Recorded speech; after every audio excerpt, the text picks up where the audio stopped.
Kwa upande wangu mimi naamini Irani hajashinda kwenye hivi vita.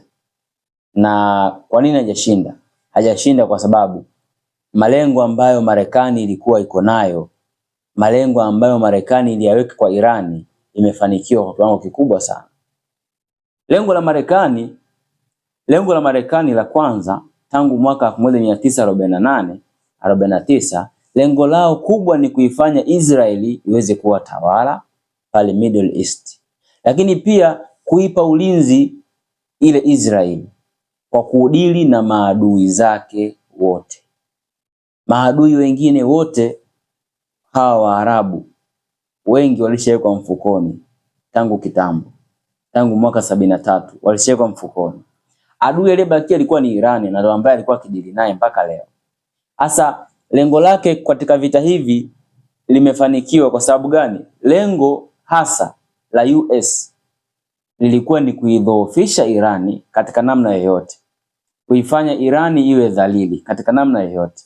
Aidha iwe dhalili kwa maana kwamba isiwezi tena kuwa tishio kwao na Israeli, lakini vile vile au waimalize kabisa. Kuimaliza kabisa kulikuwa ni kubaya zaidi, kwa sababu kungeibua mgogoro zaidi wa kidunia, sio tu na Iran, bali dunia nzima ingeingia katika mgogoro. Hasa tumeshuhudia katika mapigano haya ya siku takriban 40 hizi yameondoa wimbi kubwa sana la viongozi wa Iran.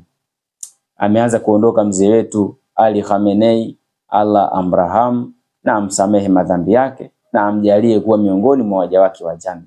Amin. Vile vile pia wameondoka viongozi wengi sana wa jeshi la mapinduzi ya Kiislamu pale Iran. Wengi sana, kina makatibu wa usalama wa Iran kama Ali Larijani, Allah pia amrahamu, na wengineo wengi sana limeondoa. Lakini idadi ya viongozi waliokufa Irani na idadi ya viongozi wa Israeli waliokufa, sijaona taarifa kiongozi mkubwa wa Israeli kafa. Sijaipata hiyo taarifa. Lakini Irani viongozi wengi sana wamekufa. Cha kwanza ilikuwa ni kudili na viongozi wale wakuu, wale wanasayansi wa nuclear, lazima wadili nao. Kwa hivyo lengo lao kwa asilimia kubwa sana wamefanikiwa, kama ambavyo wanajitangaza. Wamefanikiwa Marekani kudili na Iran.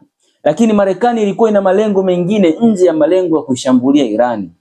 Ikumbukwe, ili Israeli iweze kutawala lazima iondoe uwezo wa nchi ambazo zinaizu